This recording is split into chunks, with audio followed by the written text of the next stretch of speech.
jardin thérapeutique, ça apporte un peu d'humanité tout simplement dans le cadre du parcours de prise en charge au sein de l'hôpital. On a beaucoup d'installations techniques et finalement le jardin est un complément enrichissant pour nos patients, à la fois d'apaisement et puis d'ouverture d'esprit qui est riche pour tous, je pense, pour les soignants comme pour ceux qui ont des soins ici.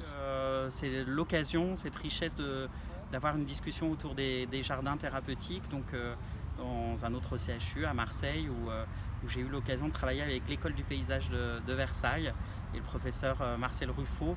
On a créé un projet de jardin thérapeutique pour les jeunes adolescentes, voilà, qui existe aujourd'hui et qui vit toujours voilà, avec un projet de prise en charge avec des lieux un peu refuge à l'intérieur de ce jardin.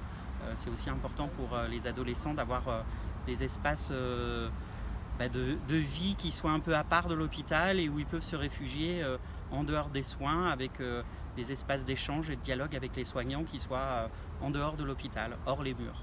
C'est travailler d'abord sur les déficits et les incapacités, c'est-à-dire que quand un patient a un déficit marqué, on travaille sur la récupération d'abord dans les murs, puis quand on a assez récupéré pour le mettre en situation, on le met en situation pour utiliser ce qu'il a récupéré.